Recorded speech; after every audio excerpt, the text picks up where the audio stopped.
And I am back. We are live. I just realized I haven't checked my settings properly.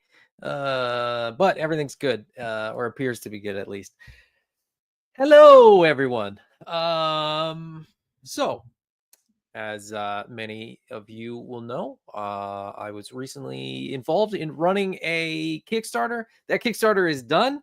It didn't fund, which may turn out to be a blessing in disguise, as many of you are probably aware. There are huge tariffs affecting the toy companies, the toy world, and who knows when they're going to disappear, if they're going to disappear, anything like that.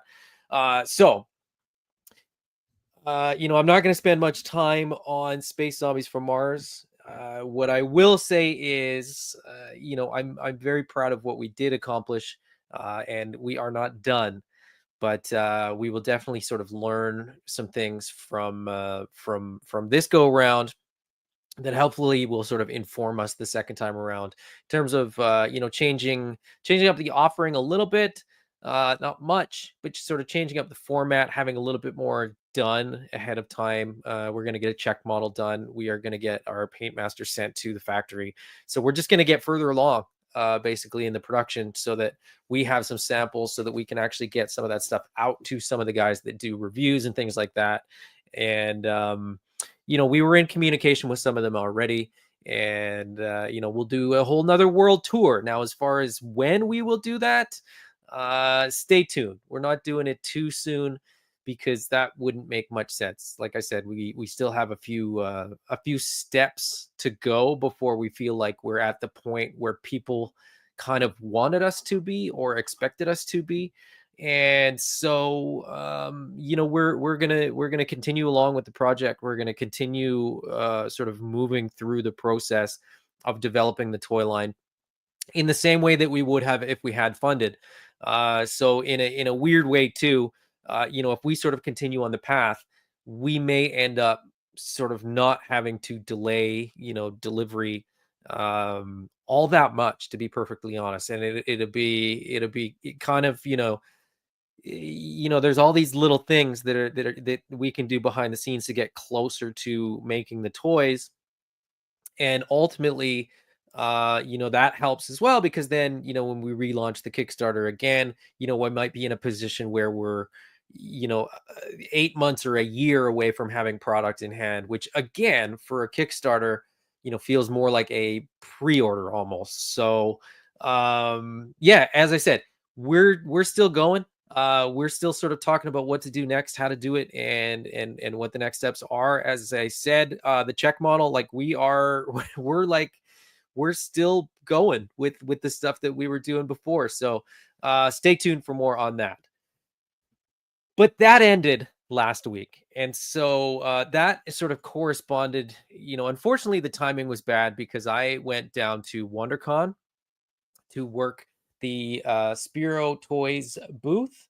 And because WonderCon was in Anaheim, California, literally across the street from Disneyland, we decided that it was a great opportunity to take the family and go and sort of get away and get a little bit of a vacation. It was an incredibly stressful vacation from my perspective, also from my wife's perspective. But it was a blast. And so today, I've been talking about the company. I've been talking about Space Zombies from Mars. I've been talking about toys so much. Today, if you will allow me, I'm just going to indulge in talking about my vacation, basically. So I'm going to talk about, some of the stuff that I picked up. I'm going to talk about Disneyland a little bit. I will say this right now. I am so close to being on the verge of like turning this into a Disneyland channel because it really is the happiest place on earth, and I can't wait to go back. We my wife and I, every day, we've been back for like a week, and every day we're strategizing like, if we went back and did this again, we could do it this way and it would be easier, and we would do this and on and on. Um it was amazing. It was amazing. And if you know, if you have the chance, if you're so inclined, um it- go to Disneyland. I know that some of you maybe in the chat or some people that watch, I know that you guys do Disney pretty regularly. For anybody that is sort of even close, I'm sure Disney World is the same. And I'll sort of talk about some of the things that I mean, when I get there. But it is magical, and everything that they do, like in terms of how they run their, well, I don't know about everything that they do, everything that I experienced in the Disneyland park, and even outside, like downtown Disney, which is like the shopping area and some of the other things, like just truly amazing, and just really well thought through, and really, how do I say it? Um, they're just like their attention to detail and their sort of care for their customers was it absolutely blew me away. Anyways, let's get into it. So I was gone for a week. I left Sunday. We didn't tell the kids that we were leaving until Sunday.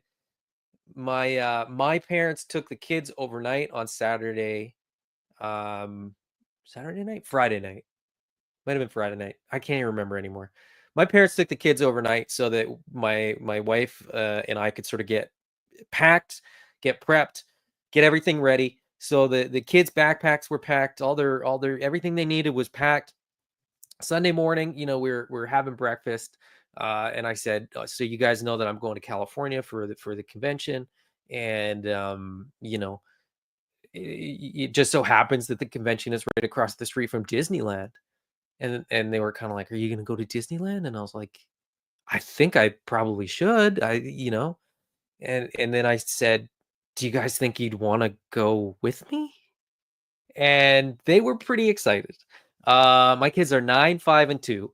And they were I don't think they really quite understood what we were saying. But anyways, they were very excited. They got, new backpacks with like some little treats. Everybody got a set of Mickey ears. This is my set of Mickey ears because I absolutely love, Fantasia, Sorcerer Mickey. My 2-year-old son got the sorcerer ears as well. His were a little bit different. The my 9-year-old got Star Wars ones. My wife got herself an Ariel set of Ariel Mickey ears, and then I can't even remember what the 5-year-old had, which is unfortunate, but it doesn't matter. Um, they were excited, and so Sunday morning, off we went. Now, before I go on my journey, I'm going to just say hello to the chat. Mr. Ryan Clark is here. Christopher Bouchard, Gabrielle, Allison, Troy, Thanos, Copter, Larry's Geeky World, Ray Paz, Amanda is in the chat as well. Who also said this? It was not a vacation. Bat Zone is here as well. Good to have you guys. Let's see.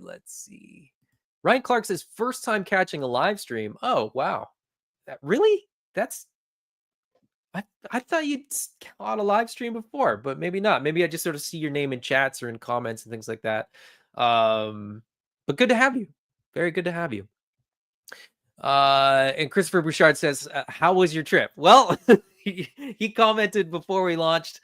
You're gonna get the full rundown of the trip. Not the full rundown, but like a pretty solid rundown. Um, Allison says, I was bummed about the Kickstarter not funding, but with the tariffs, it is a silver lining. Yeah, the tariffs would have absolutely crushed us. Like if we had to deliver at the prices that we were sort of charging, with the tariffs that we would have had to pay, I'll be quite honest, we might not have been able to deliver them.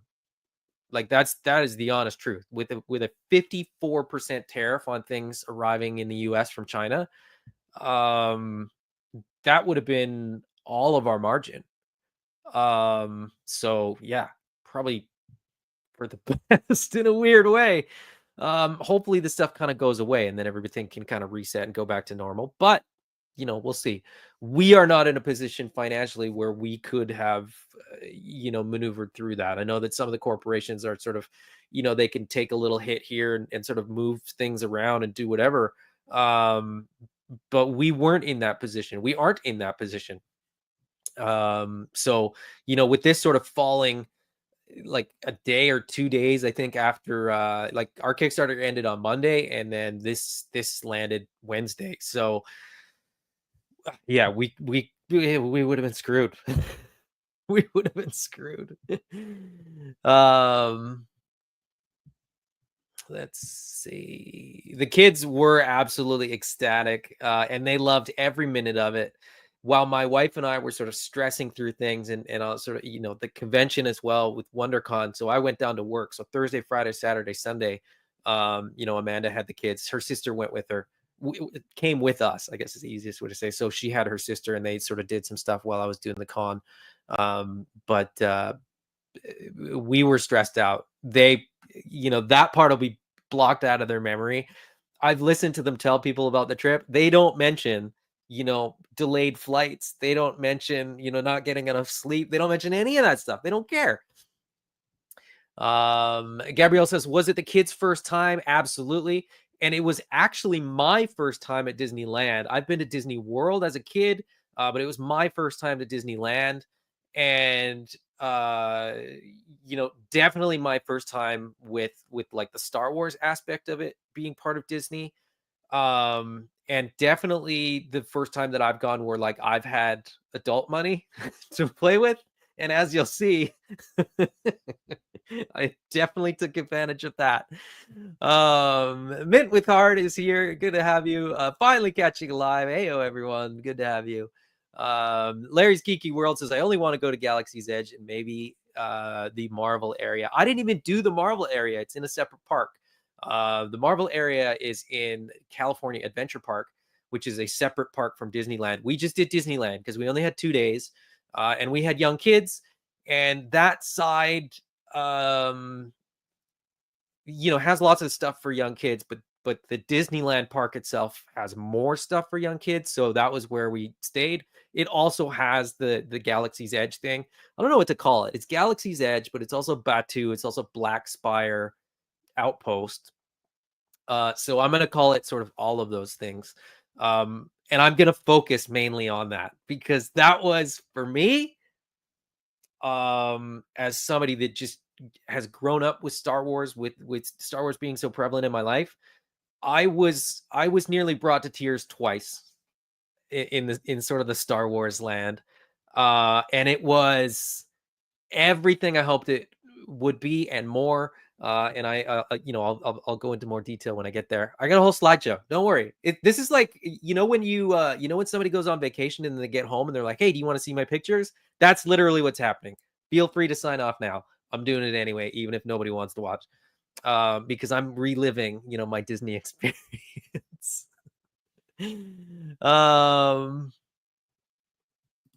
Ryan says, I was in the Space Zombies for Mars closing stream, but this is my first time catching your regular stream. This is not a regular stream. I will say that. Normally I talk more toys.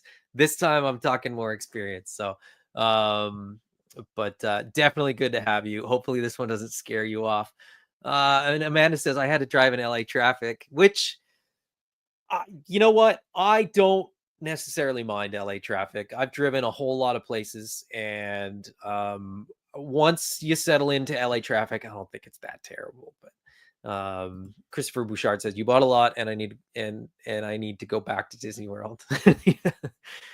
Did you see the Tron movie trailer? No, I do not watch movie trailers. I saw that it came out yesterday, but I know that I'm going to watch Tron because I absolutely love Tron. I love, the Tron. What was it called? Tron Legacy, and then Tron Ares looks from everything that I've heard. So I'll read articles. I'll read like a synopsis and stuff like that, but I don't like to see any of the visuals or like any of that because I don't like.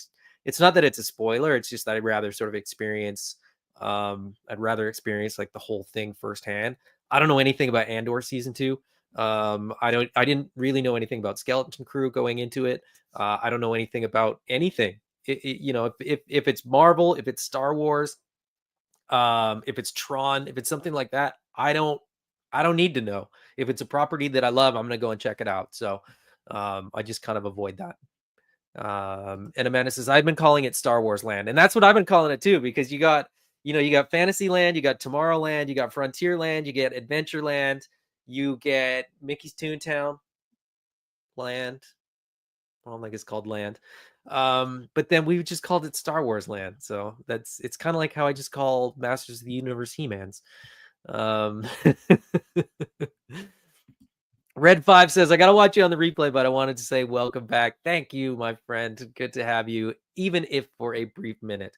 Okay, shall we get right into it? Which one do I need? This one. This one? No, this one. There we go. Okay, so we went to the happiest place on earth, and it was, in fact, that when we were there. However, getting there wasn't so much fun. We were supposed to leave at 2:00 on Sunday afternoon and arrive in LA at about 7:30 p.m. We were gonna, stop and pick up some groceries, settle into the Airbnb, get a good night's sleep, and then hit Universal Studios on Monday morning and do a full day at Universal. That didn't happen. So we got to the airport on time, got checked in, flight got delayed. No big deal. We had a little bit of a buffer to the flight. Then the flight got delayed again. No big deal because the connecting flight got delayed a little bit. Then it got delayed again. And then we were in a position where we were not going to make our connecting flight. So long story short, because this is not the fun part of the story, but this is part of, the anxiety that started right from the jump. We, instead of flying to Vancouver and then Vancouver to Los Angeles, we flew to Vancouver to Seattle, had to spend a night in Seattle and then get up in the morning for a 7 a.m. flight. So for a 7 a.m. flight, you have to be at the airport at like 5 a.m. So we had to wake a bunch of kids up after 4 or 5 hours of sleep and get them dressed and clean and sort of on a shuttle and get to the airport, which was not fun at all. However, knowing that we were on our way to sort of Disneyland was sort of the saving grace there. The next thing that we sort of encountered was that Universal Studios, I thought Universal Studios theme park was open the same hours as like Disneyland is. So for anybody that doesn't know, Disneyland is open from 8 a.m. in the morning to midnight. And I think California Adventure Park's open till like 10 p.m., but it's open a super long time. I thought Universal was open till 10 p.m. It turns out there's a part of the area that's open till 10 p.m., but the actual park's open till 6. So we got delayed. We didn't get into LA until about 10:30 in the morning. Had to get a rental car. Had to get from LAX to Anaheim to drop our stuff off. Get from Anaheim to Universal. We didn't get there till about 2 p.m. Meaning we had about 4 hours at Universal Studios. They do not allow you to transfer tickets. They do not allow. They don't do refunds. So whatever, we had 4 hours. The big reason we were going to Universal Studios was for the Wizarding World. My sister-in-law, my wife, and my 9-year-old are all very, very big Harry Potter fans. So all they really wanted to do was the Harry Potter world. And so we did manage to do everything that we wanted to do in the Harry Potter world.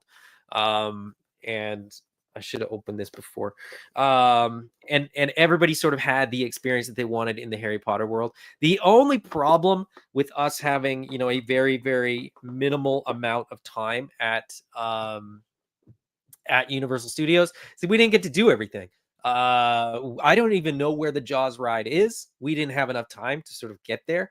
So we did Wizarding World. We did some of the Jurassic Park stuff. We did the Super Mario stuff, which is brand new and quite frankly a little bit disappointing. Um,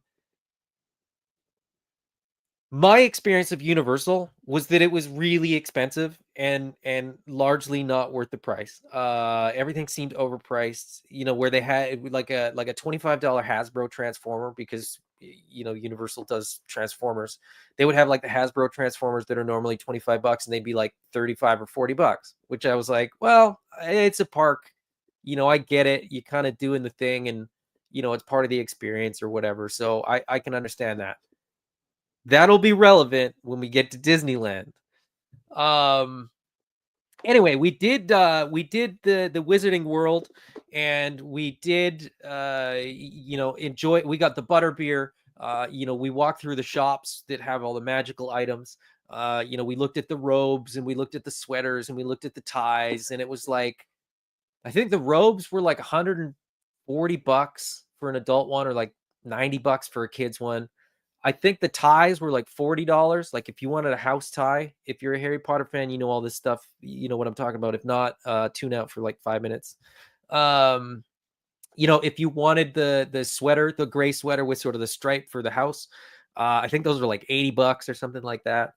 Which, for all intents and purposes, again, theme park pricing, licensed product pricing. I thought it was a little bit high. But we did Ollivanders. So Ollivanders, if anybody is not aware, Harry Potter is wizards. This is sort of the shop where you get your wand. So you go through, and it's an experience, and one person is chosen out of the group, and they go through this personalized experience of the wand choosing you or whatever. We didn't get chosen, which was perfectly fine. Because I think they kind of make you pick a wand, or they make you take a wand regardless if it's the one that you picked or not. So we actually, I got to watch this. I recorded a whole video of this, and then I was like, no one's going to care. So I think I actually deleted it. I didn't even keep it. But this lucky kid, I think his name was Nolan, actually, believe it or not, got to go through this experience. The Ollivanders employee, the guy sort of in the robe there with the white shoulders, he was really good. I mean, he played the part really well. Again, what I will say about Universal Studios is that I don't think they call them cast members like they do at Disneyland, but whatever they call them, they're okay. Some of them were really engaged, and others, less so. We'll just say that. The ones in the Wizarding World area seem to be very, very good. The ones in the rest of the park couldn't seem to care less. They were just there to work. Anyways, this is Ollivander's sort of, once you go, oh, here, let me go back. So once you go through this door here, this exit, this is part of it. Like, in Star Wars, they don't have stuff like this. It's all in world, but here it was a little more like normal stuff. But anyway, once you go through this door, you actually end up in this little shop, and you can pick your wands. And you can see here these are descriptions for wands, and there's descriptions for other wands here. And this is just floor to ceiling wands, and all these boxes are real. You can get a wand.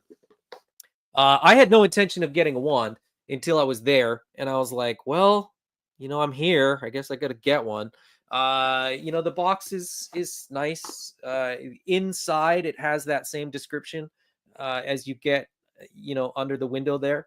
The presentation for this, like the sort of setup for this, I thought was pretty cool, pretty nice, and they swayed me. They got me. I ended up with the walnut wand. If anybody's a Harry Potter person and has done this experience, where is it here? I'll make it big.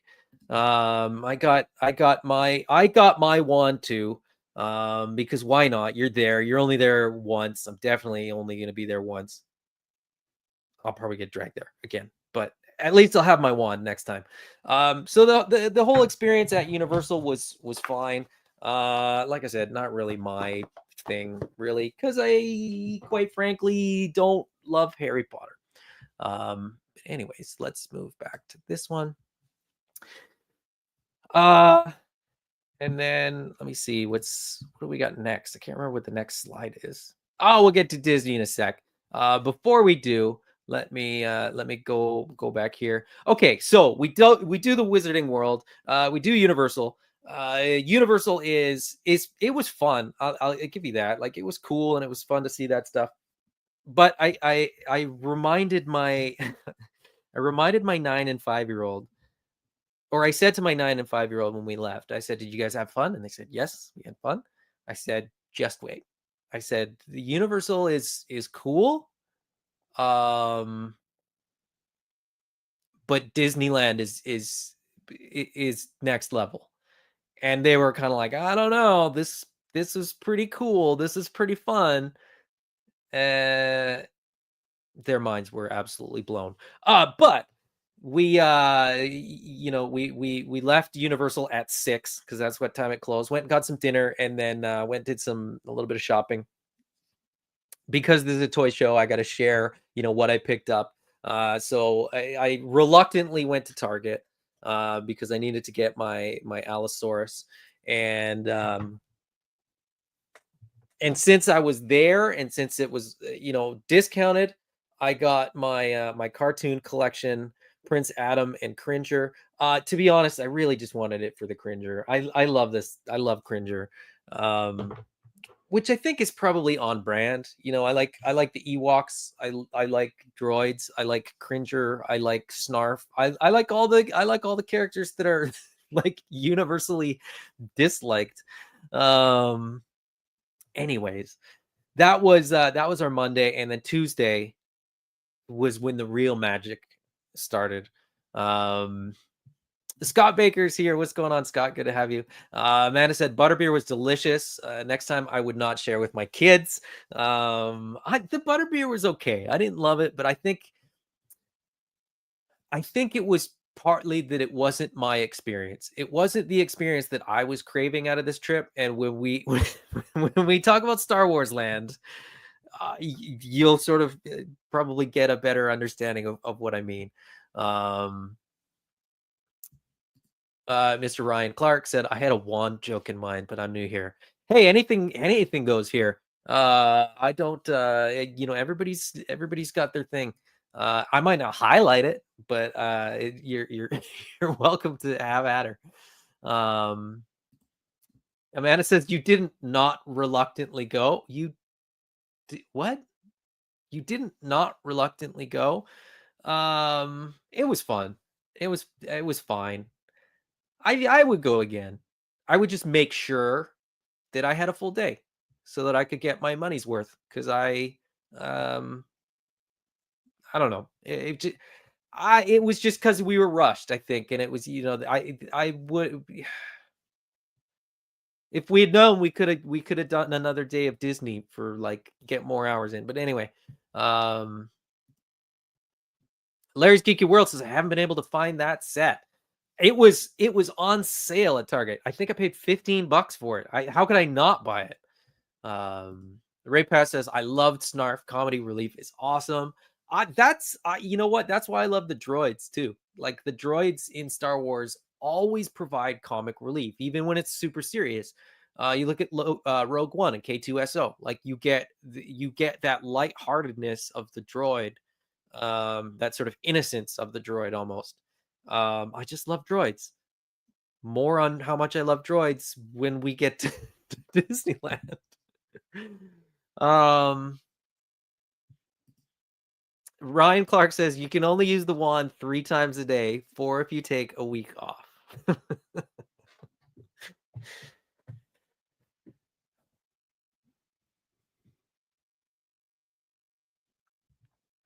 I like it.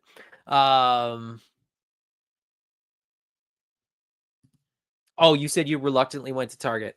Yeah, well, I didn't so my wife loves Target, and so I didn't mention anything about how a lot of people are not going to Target right now. I knew we were gonna go once, um, and we don't live in the US, so we weren't gonna go again. So I didn't say no. I love Target too. I just wish they were a better company. Um, Ryan Clark says if that Cringer set was in front of me on clearance, I would have to pick it up too. Yeah. Yeah. Um, I'm 15 bucks. I mean, come on.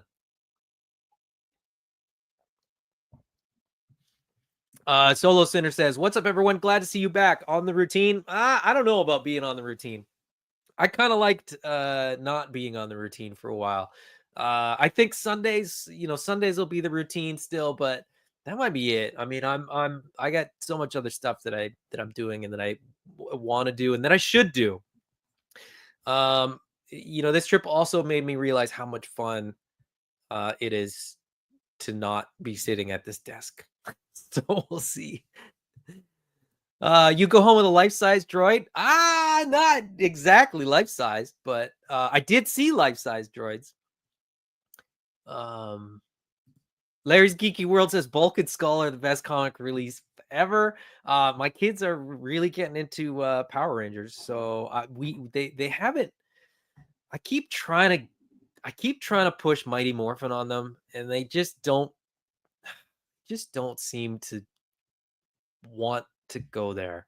But I'm sure we'll run out of series at the rate that they go through them. So anyway, let's get back to the feature presentation. Okay, so that was Monday. Then Tuesday, we went to Disneyland, and it was amazing. Start to finish, Disneyland was absolutely mind-blowingly fun and I'm gonna say easy. I mean, there was sort of stressful parts about it because we were bad at it. Like we were such novices. We just had no idea what was going on most of the time. But the kids absolutely loved it. Those are my kids. I I'm not 100% trying to like shield them from social media and stuff like that, but as much as I can, I do. Many helped. But I picked some. I had a ton of family pictures. You're not going to see my family pictures. This is what you're going to get for family pictures. So this is my two girls meeting Minnie. This is little George in his Goofy hat. As soon as he saw that Goofy hat, he had to have it. And then as soon as he saw Goofy, he said, "I want to hug Goofy," and we were like, "Let's make this happen." Goofy hugging Mini Goofy in a Goofy hat. We got some great pictures of that, and it was so much fun. My 9-year-old decided she wanted to get autographs from all of these characters, which I didn't even know was a thing. But she had her little autograph book, so we got, obviously Minnie, we got Pluto, we got Goofy, we got. I think I'm gonna get some of these wrong, but I think we got Daisy, we got Pocahontas, we got Princess Jasmine, we got Pluto. I think I already said that. We got Pete, we got Clarabelle Cow, we got whichever ones we could. And it was super, super fun. I mean, getting pictures with the characters, getting pictures, getting the signature, letting them get to sort of talk to these characters. Not the costume ones. Those ones don't talk unless you're a stormtrooper. And most of the ones in Star Wars did talk actually, even though they were all in costume. I think including Chewie. And I don't have my picture. I don't have the picture of me hugging Chewie because I was the one hugging Chewie. But that was I really wanted to hug a Wookiee, so I hugged Chewie as well. But this is sort of the family photo portion. I will move on immediately to what was overwhelmingly my favorite part, which is Galaxy's Edge. A bunch of these pictures are just off of like Wikipedia or Disneyland's website. But it'll serve its purpose. So this is like the symbol for Black Spire Outpost. This is basically what it looks like. To be perfectly honest, it was crazy. It was crazy walking into Star Wars. We went through this entrance. Um, I meant to go through this entrance, the entrance on the left here. If you're not sort of watching, this is this is sort of the layout of Galaxy's Edge, or the Black Spire Outpost, or the planet of Batu. So moving from left to right, you have the Rise of the Resistance ride there. You have the shops sort of in the center. And then you have, like, there's a restaurant there, and then you can see the Millennium Falcon, and there's a ride that's connected to that called Smuggler's Run. And then right in the sort of core here, you have, another shop. You have Oga's Cantina. You have the Savvy's lightsaber workshop, and then the Droid Depot, and then you have another, the sort of the First Order area, on the far right there, that has, a First Order shuttle and a First Order, what do they call it, supply depot or something. I can't remember. I don't like the First Order, so I didn't care. I was looking at all the Resistance stuff and all the good guy stuff. It was a trip. It was a total trip. And I mentioned that Disney has what they call cast members. So everybody that works in Disneyland is a cast member. That's what they call their staff. And everybody is, like, on brand. And when you get to the Star Wars land, it is like, it's more on brand than the rest of Disney is. So they don't have the same product. So when you go into sort of any area of Disneyland apart from Star Wars, you see the same sort of Mickey Mouse stuff, the same. And I don't mean like the Mickey Mouse stuff. I mean like stuff that is Mickey Mouse, stuff that is goofy, stuff that is just Disney. Once you sort of cross the threshold into the Star Wars land, it's all Star Wars. It is all Star Wars. If you want to get you can get Coca-Cola, but it comes in like a orb. It looks like the little detonator that Leia holds in Return of the Jedi. And it says Coca-Cola, in Arabesh. And Arabesh, is that how you pronounce it? Anyway, like, there, there's Romanized characters in a lot of places where they need to be. But a lot of the signs and, like, even on menus and, like, different things, it's all, you know, it's all on brand, and it is a trip. And if you are a Star Wars fan, um, leave your kids at home. Just go and do it yourself. No, I'm just kidding. It was so much fun to share this with my kids. Um, that's the Star Wars land. This is like the shops. So, like, it's not even like it's not even Disney-fied. Like, it looks like Star Wars, and the shops look like Star Wars. Like, things are just in nets. Like, they're not even on normal shelves. The displays are different. I think, and I'm not 100% certain, but I'm pretty sure that once you cross the threshold into the Star Wars area, which you can't see from anywhere else in the park, and you can't see the rest of the park from Star Wars area. So there's a full disconnect.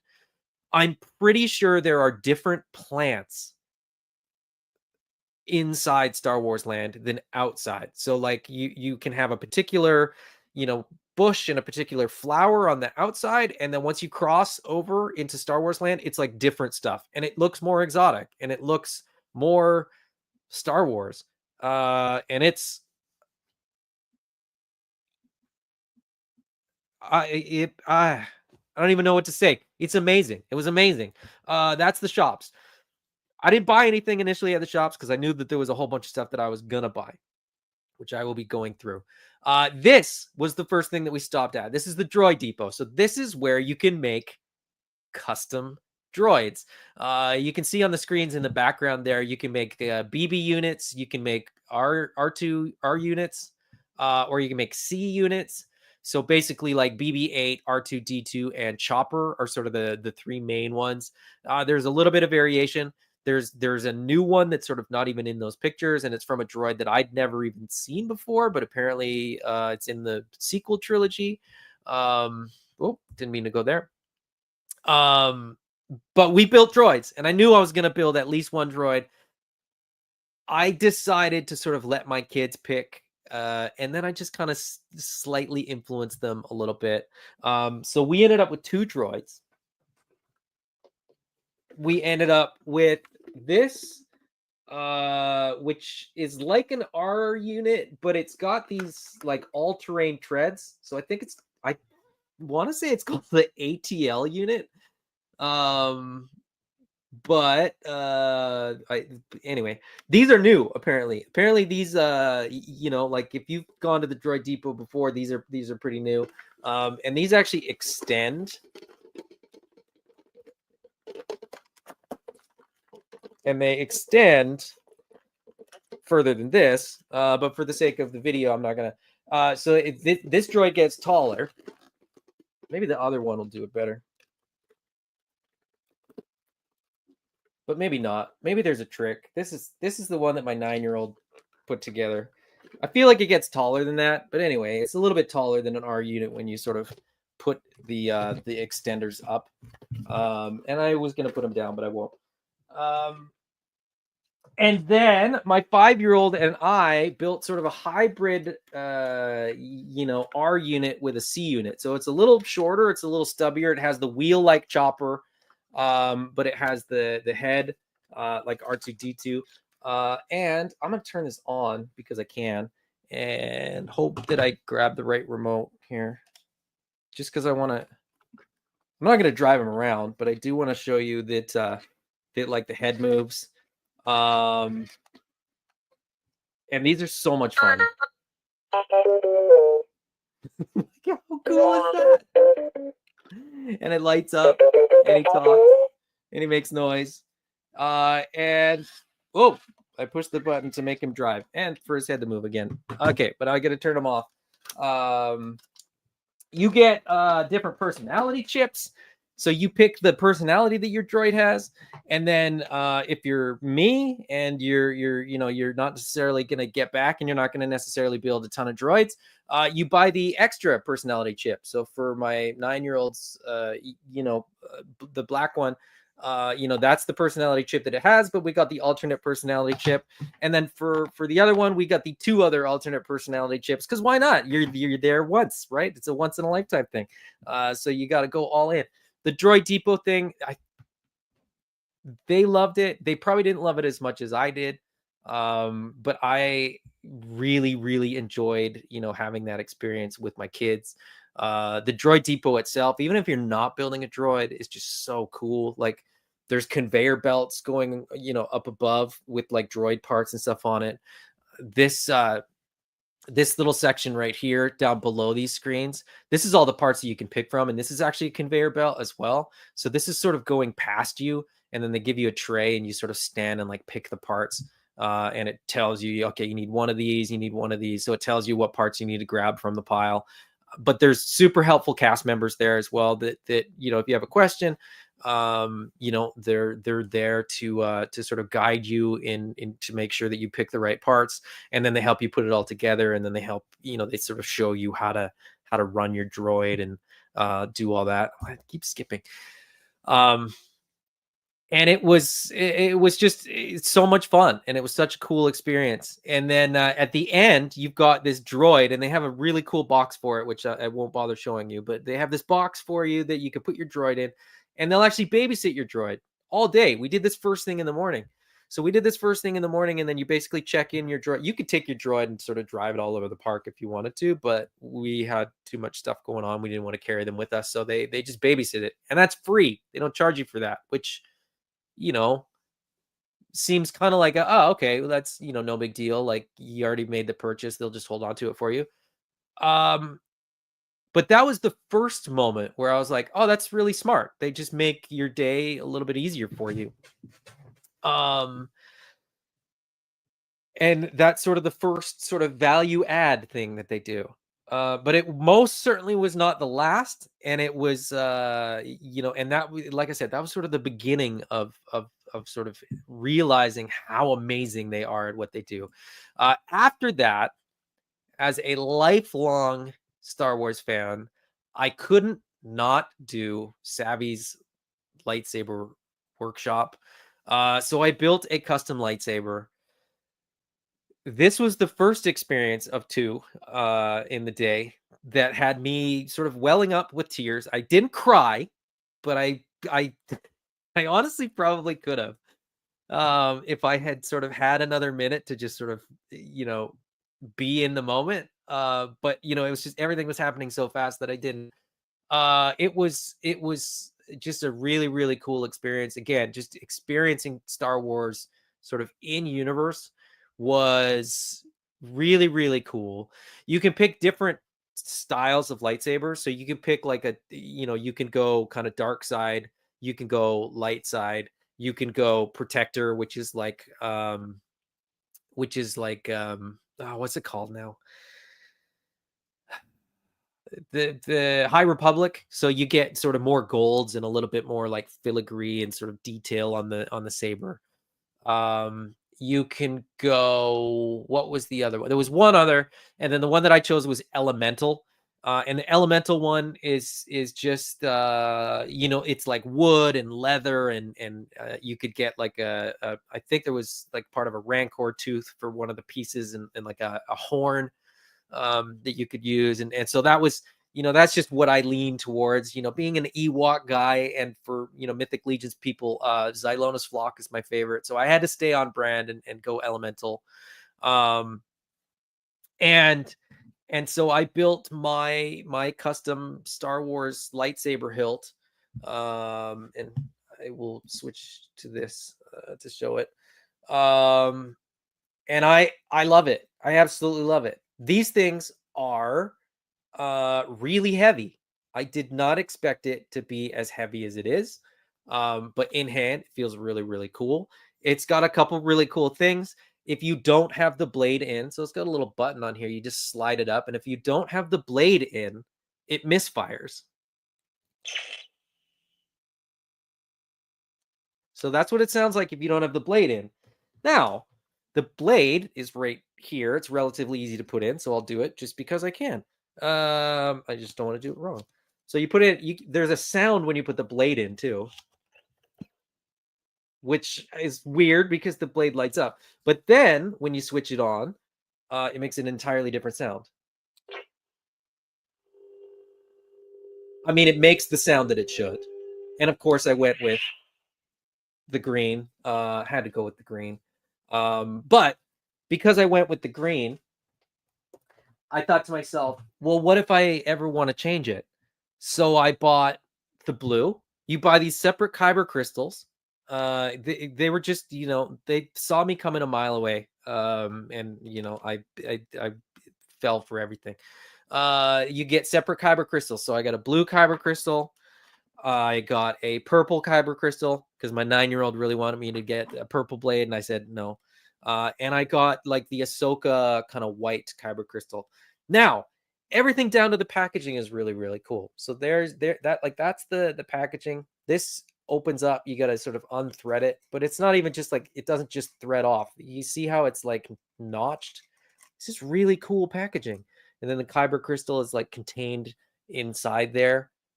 Just very, very cool. Every detail is like bang on. Larry Larry Reed at $25 each. Well, yeah, I mean, I think they were like $15 or $17 each. But you got to get them. I mean, you get the lightsaber, you got to get them. Or at least I had to get them. Because I'm a sucker. Let me see in the chat here. Vad says, "Oh wow, custom droids! I would have to be dragged out of there. It was a blast, and we went there early in the morning on a weekday, and it wasn't busy, so we took our time. It was super, super fun." Brian Brink says, "Yeah, that's fun." Talking about the droids there. Ray Paz says, "That's cute. They're adorable. They're adorable, and they have little personalities, and they talk to each other." There's Geeky World. Love it. Ryan Clark says, "That's awesome. I had no idea that they had that many functions." Yeah, I'll be honest, I was a little bit surprised. Trav's here. What's going on, Mr. Wonderful? Yes, I kept saying that you go once, so we had to do all these things. Meanwhile, we have been looking up annual passes. We live in Western Canada. We're not getting annual passes, but we were working out, well, how many times would you have to go to make it worthwhile to have an annual pass? Did you make the double blade? No, and I don't think in this experience you can do the double blade. You can buy the double blade from some of the like shops in Batu, but I don't think you could do it in the experience. Um Larry's Geeky World, I would have cried building my lightsaber. Like I said, if I had had a little bit more time, I probably would have. But they're kind of moving you along and helping, and so you're kind of just doing the thing. And um, the moment where I was really close to crying, after you light up your lightsaber, even if you light up a red blade on an evil, like on a black lightsaber, which whatever, you hear like Yoda is like in there. And that was where I was kind of like, ah, yep, this is it. This is Star Wars world. Mr. Ryan Clark said an outdoorsman's lightsaber. Yeah, that's kind of what it felt like. Like it just, and the weird thing is, I'm pretty sure I was the only person that did elemental. Um, but they had the coolest parts. And it felt the least like something that you could just buy out, in a shop. And we don't get me wrong, we have a ton of those, like the toy store extending lightsabers. Even some of them light up and make sounds and stuff like that. We got a bunch of those. This was not the same at all. And again, value add. I had no idea that they did this. Disney is known for pin trading, and so a little value add thing that you get is that you get a pin that matches your sort of affiliation, if you will. So this is like an official Disney pin, and the elemental one looks like that. Some of the other ones look more Star Warsy, but this one kind of looks like wood and bone a little bit. But anyway, very very excited to get that. Other like incidentals. I know I'll do the incidentals when I get there, because I'll sort of circle back. Moving on from Savvy's or Sabby's or whatever it was called. It was awesome. It was so much fun. Larry says I'm an Ewok guy too. Yes, there's two of us. And Ryan Clark says I wouldn't limit myself to one color of saber either. Yeah, exactly. Larry Reed says if you got holocron, they make voices for each one. I know, and I could not justify the holocron or they had the holocron in the Wayfinders. But I had spent too much already, so if I go again, that's probably what I'll get next time. But Solo Sinner says, I'm so glad I didn't really get into Star Wars. All this stuff is so cool and would probably ruin me financially. I have a ton of Star Wars Lego. Solo says, lightsaber looks amazing, and the droid thing sounds like a super cool experience. It was. I took Pale with me, and he never made it out of my pocket. To be honest, it was just like so busy. There was just so much stuff going on that I just didn't take the time. And again, like I said, you're not being, I didn't feel like they were rushing you through anything, but everything sort of keeps moving. Like they do a really good job. This was after everybody had left. Like we got our sabers, everybody sort of lit everything up. They opened the door that was behind me in this picture, and everybody just sort of files out. And I was just sort of the last one out because I was just taking it all in and almost crying. And so I turned around and snapped this shot. But normally this is full of people. So like at every one of the every one of those little sections, there's a person building a lightsaber. But moving on from that, we went to Oga's Cantina. Now, Oga's Cantina, the bar and sort of so this sort of light up bar, and this is my picture. This is like, this isn't one of the stock pictures. This is here's my family here, and my sister-in-law sort of waiting for our drinks. We got our order in, and then I sort of just started taking pictures. But the bar and then this back part right here reminded me so much of Mos Eisley Cantina. Now the rest of it is a little bit different. You know, the lighting's a little bit different. And then you have like the little droid DJ in the background over here, playing, you know, all the Star Wars tunes that you'd expect a cantina to have.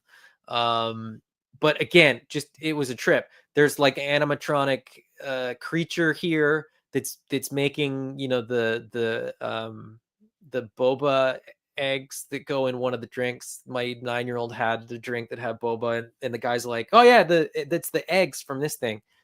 And then she kind of didn't want it anymore, and then I told her that that wasn't real. Oh, I thought I had another picture of Oga's. I thought I had a picture of our drinks, but I don't. Anyway, we got a bunch of drinks. We got some snacks. The drinks were phenomenal. The snacks were delicious. It was again an experience. Then we did the Smuggler's Run. So moving into the rides now, and I'm almost at an hour, which is crazy because I haven't even talked about like anything. Smuggler's Run, you get to be the pilot or the gunner or the engineer on the Millennium Falcon. It was a trip. Again, I can't. I mean, I know that I'm saying that over and over and over again, but that was my experience over and over and over again.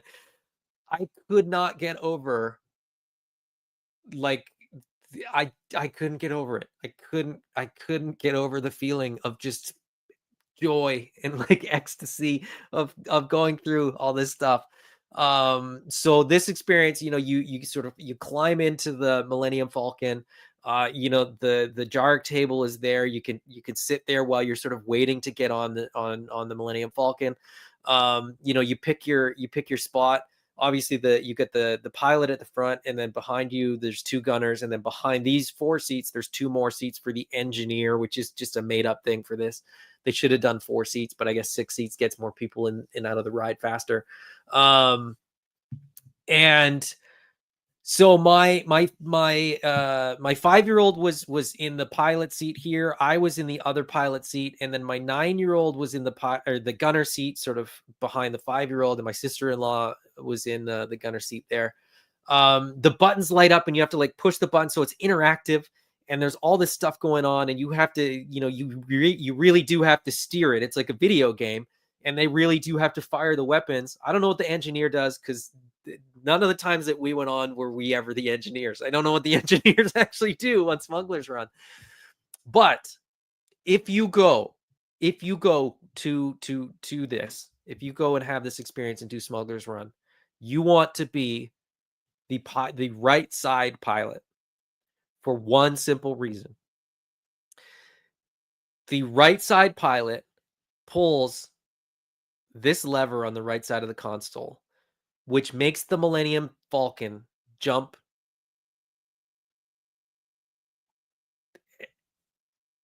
And as soon as they were like, pull the lever, and I was like, oh, this is amazing. That was the moment. That was the closest I was to crying on the whole trip. And you pull it, and it sort of reacts in time with how you're pulling it. So it's not like set, like you do have to pull it for it to engage. And it was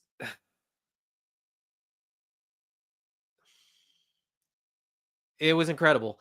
The ride is super, super fun. We did the ride. I think I did the ride 3 times total. I was pilot and gunner, and you know, the gunner is fun. The pilot's probably the most fun. But just the experience of like climbing into the you know, the cockpit of the Millennium Falcon, and it's sort of going through the whole thing. It was out of this world, I guess, is the easiest way to explain it. Larry's Geeky World says the cantina looks so cool. It was so cool. I mean, the whole experience was just so cool. Larry's Geeky World, yeah, the jump to Lightspeed is it looks and feels exactly how you want it to look and feel. It was awesome. And I obviously have to pull this up. Solo Sinner, you are too kind. You really didn't have to. Solo Sinner says, just taking it with a $25 super chat, which is amazing.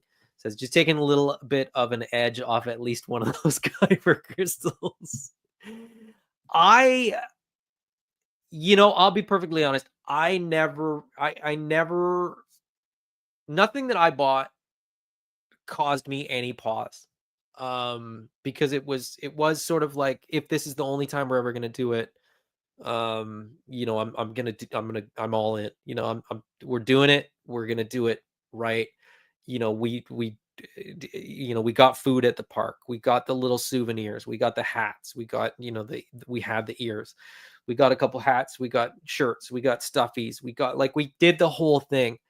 And you could absolutely do Disney. I mean, you could do budget version of Disney and it would be amazing. But I think all the things that you add on are worth it. And so sort of getting back to, the difference that I found between Universal and Disney is that at Universal, everything felt expensive. Everything that you looked at, everything that you were like, "Oh, I'm thirsty. I need a snack," whatever. Everything just felt like they were trying to get as much money out of you as they possibly could, and it felt a little bit gross. And the cast members weren't super engaged. Then you go to Disney, and everybody is 100% on, and the cast, like I said, in Star Wars was next level. Um, I even asked one of the cast members in Star Wars Land a question, uh, and he even kind of broke it down for me, which I assume they do for adults only, probably because they don't want to sort of break the that sort of meta fourth wall barrier or whatever with kids. But my 9-year-old decided she wanted to do Disney pin trading, and if you're familiar with that, great. And if you're not, I'm not gonna I'm not gonna bother explaining it. Look it up; it's cool. They don't do pin trading in Star Wars, in the Star Wars area, because it's not an on brand thing for Star Wars. They sell pins, you can get pins, you can sort of do the pin thing in there, but they don't do pin trading, because it's not on brand. So they literally limit what is sort of permissible in that part of the park in terms of what's on brand and what's not.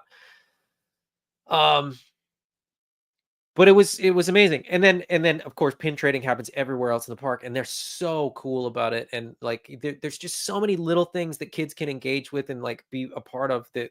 It everybody was super helpful. Everybody was super nice. Everybody was super friendly.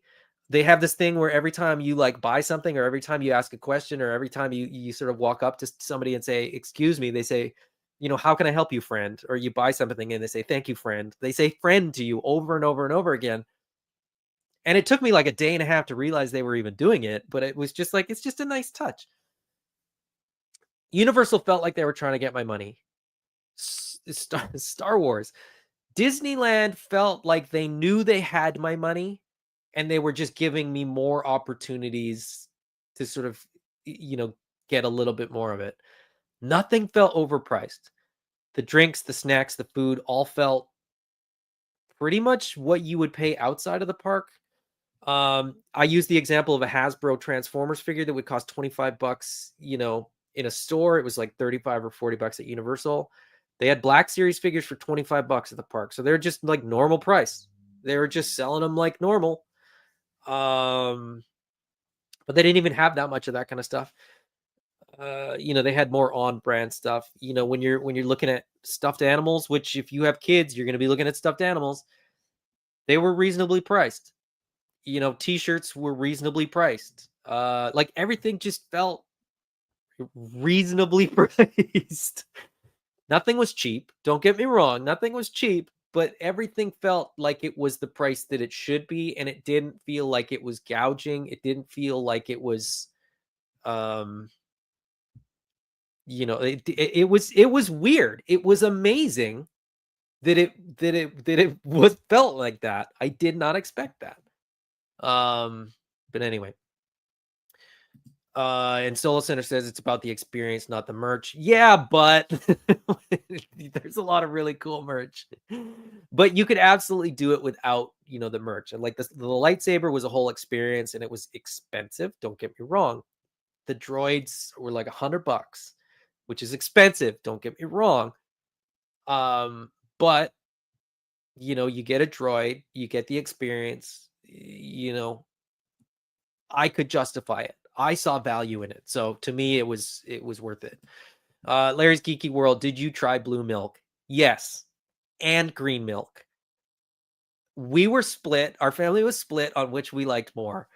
Blue milk tastes a little more milky, and green milk tastes a little more citrus fruity.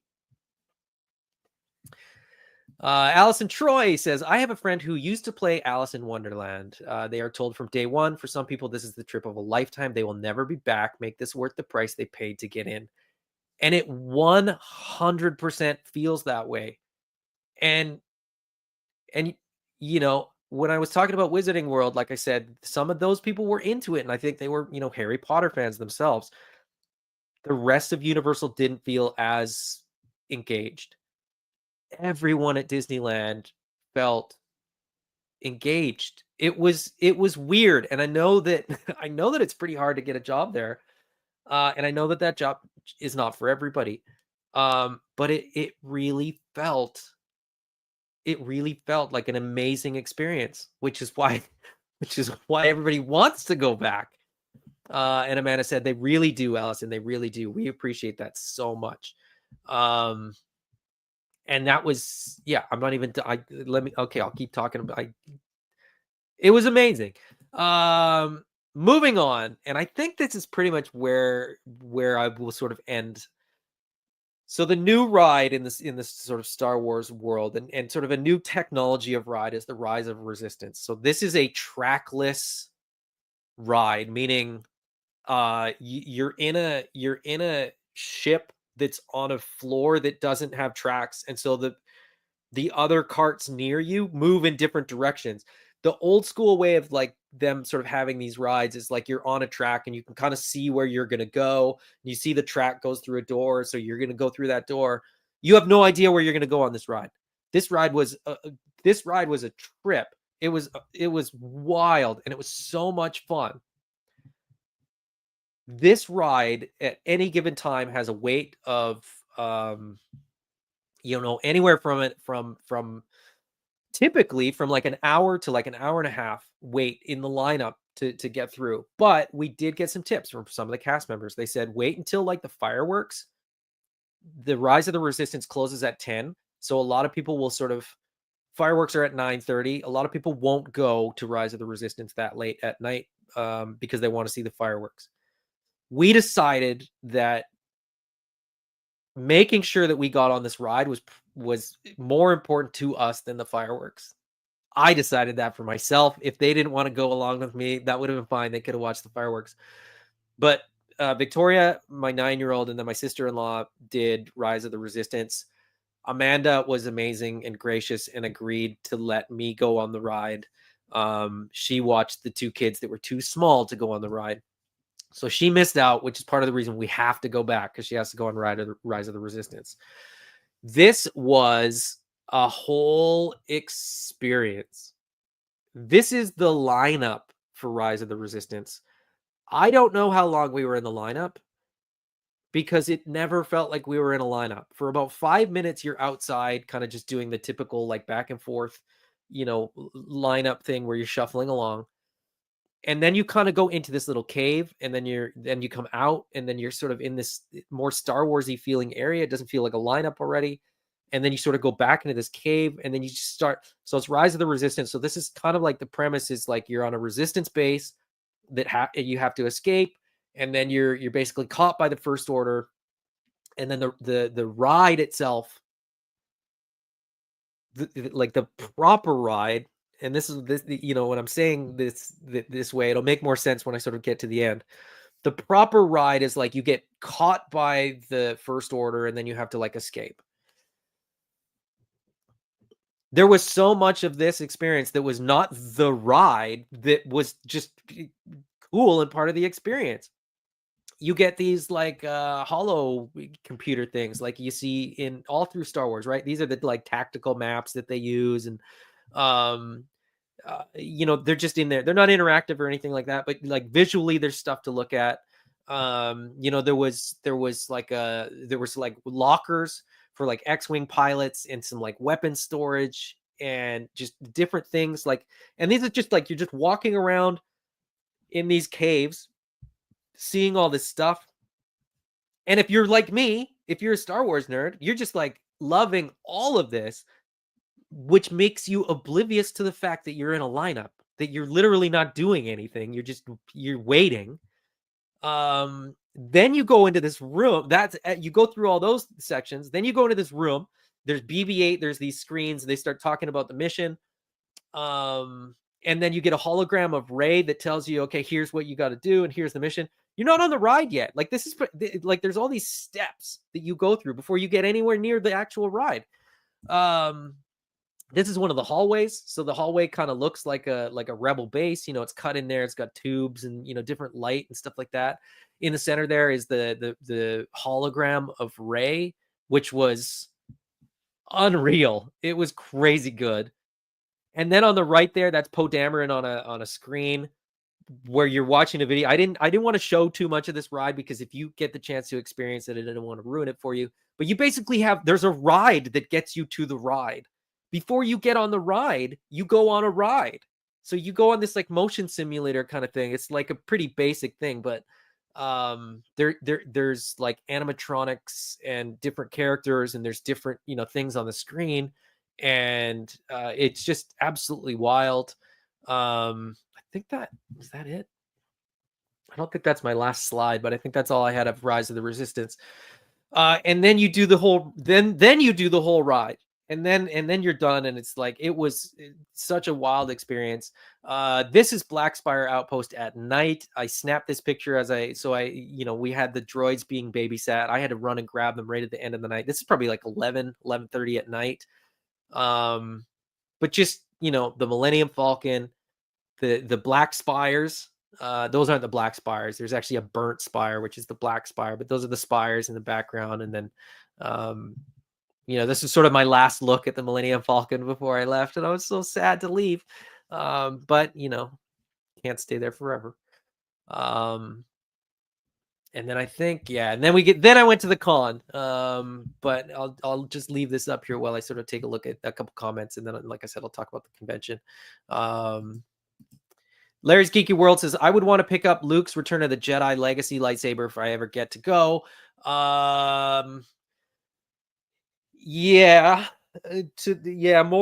on that when we get to the convention. Mr. Ryan Clark says there's a great podcast miniseries called Keys to the Kingdom, which is about the experience of working at Disneyland and various theme parks. It's a good listen and balances the pros and cons. I'm sure there's days where those people are off and they're expected to be like 100% switched on, which would be hard. I'm definitely going to look into that though, because I love that kind of thing. Amanda says, if I lived in Anaheim, that would be where I work no matter what. She said, like, Rise of the Resistance. We were on Rise of the Resistance, and it felt like no time at all. She had to wait with the kids, so it did feel like quite a while to her. I totally get it. Larry's Geeky World says, so pretty. It was, it's beautiful. Like, they do a really, really good job of making this place look amazing. Okay, so that was our Disneyland experience. I was, of course, there for a convention, and I got a couple more slides, and then I'll wrap it up because Brick will be doing his news in about 25 minutes, so I'll be sure to be done before then. But yeah, then I had to do the convention, and thankfully, there was still a lot of Star Wars stuff there. So these are a few of the droids.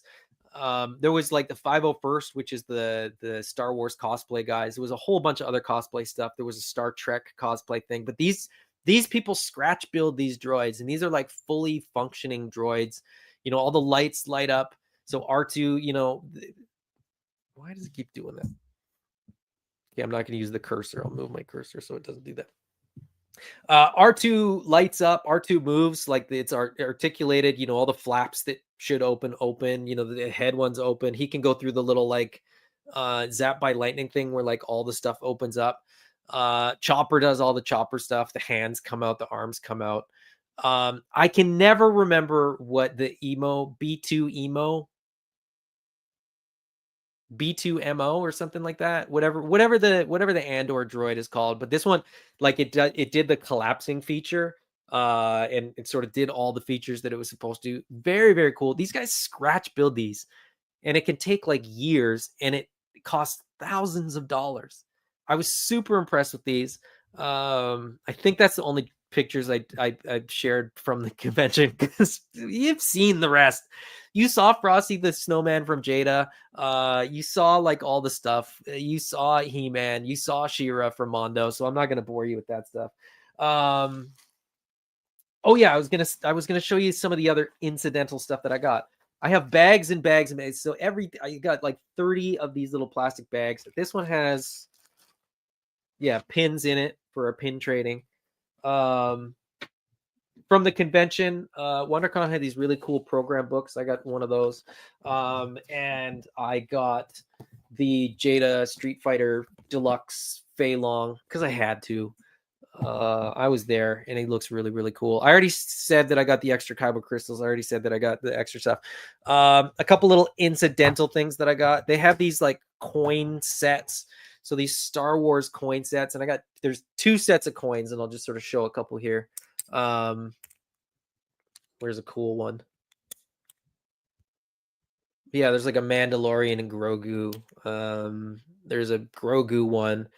There's like the Mandalorian armorer. There's some Sith stuff. I got Kylo Ren. I got Darth Vader. So those are cool. Just sort of like collectible little things. From the cantina, from Oga's Cantina, I took as many coasters as I possibly could, because why wouldn't you? They're free. They're not going to reuse them. One of them is a menu. You can actually scan the menu, I think, all in Arbesh. And then I got 2 different coasters. You get a Bantha on one, and you get I think I can't remember what they're called, the big pig guys that guard Jabba's palace. I think that's their axes there. One of the coolest things that they do in Black Spire Outpost is when you get a gift card, you can load it onto one of these, which is, it's metal. I don't know if that sounds like metal, but it is metal. So you get the Black Spire, logo on there. Hold on, let me. Where am I? Where am I? There it is. You get the Black Spire logo on there. It says Spira at the top there, which is what this credit is sort of called. And then it says BSO for Black Spire Outpost on there as well in Arbesh. And then you get, like the Disney stuff on the back and the barcode that they need to scan it to actually use it as a gift card. But that you keep, right? So that's, a little souvenir. Of course, I got the map, physical map. So cool. Which I used a ton, and would use again if I went back, because otherwise your phone completely dies. To sort of remain on brand, I got a glow in the dark Pez dispenser from the Haunted Mansion. Because it was glow in the dark. I didn't need a Pez dispenser. The Haunted Mansion is great, but I didn't. I don't know. It was glow in the dark. Oh, I'm forgetting a couple other things. So I've said numerous times, and I realized that this was a bad idea. Because I got to take my headphones off to show you this. Hold on.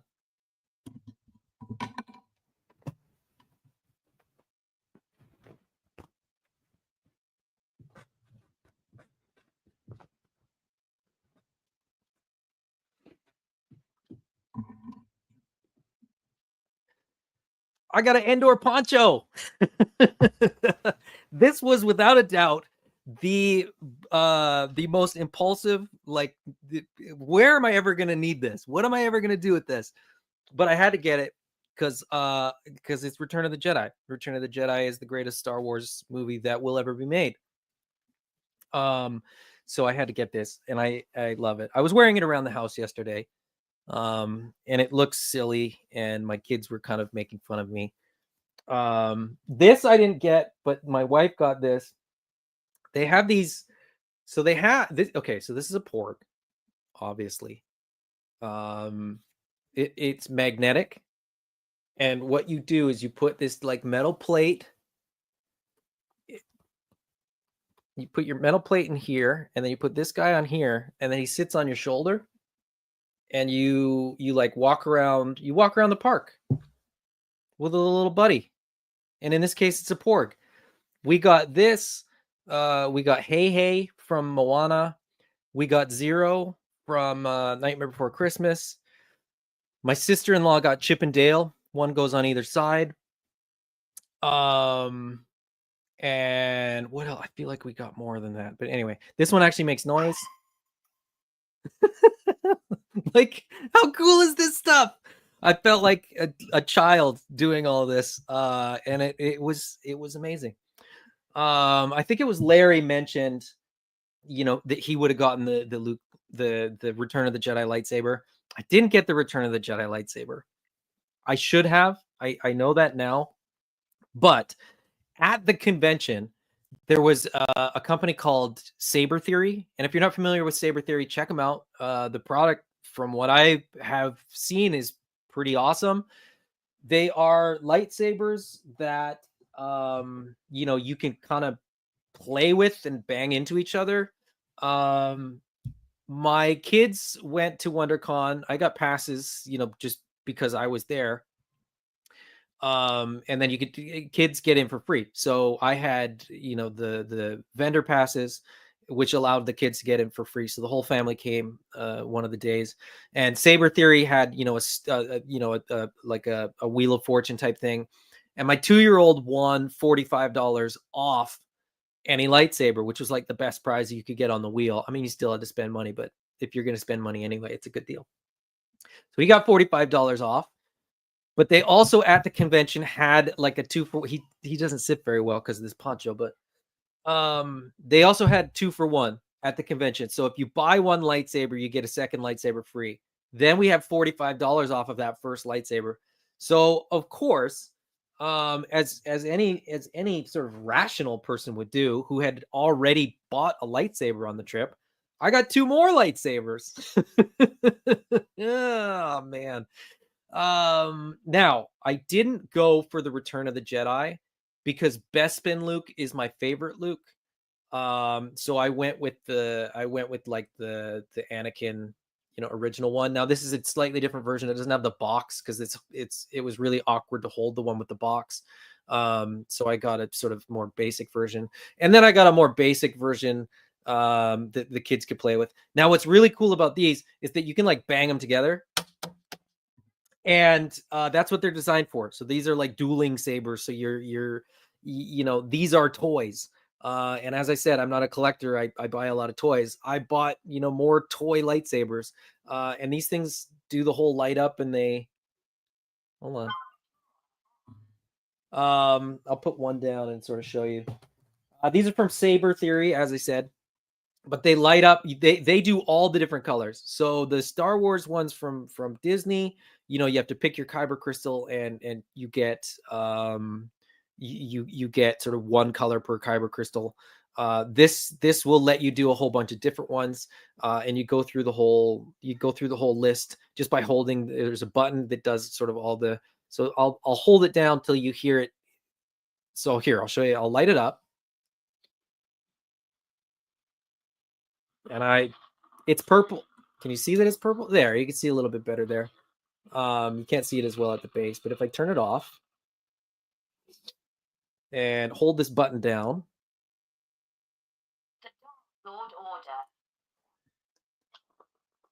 it gives you like different blade effects and like different sound profiles and things like that. And it has the whooshing sounds and the swooshing sounds and like all the but you get like the dark saber, and you get all different. The master. You get all different colors. You get blue, you get green. I'm trying to find the dark saber though, because it sounds really cool. You just hold it down, and it just switches between the different ones. The protector. But I'm trying to get a specific one. Wanderer. The knight. So these are all different colors and different different sort of styles. And you can do solid, you can do like kind of the flickering, you can do all that. But the dark sword sounds the coolest and it lights up.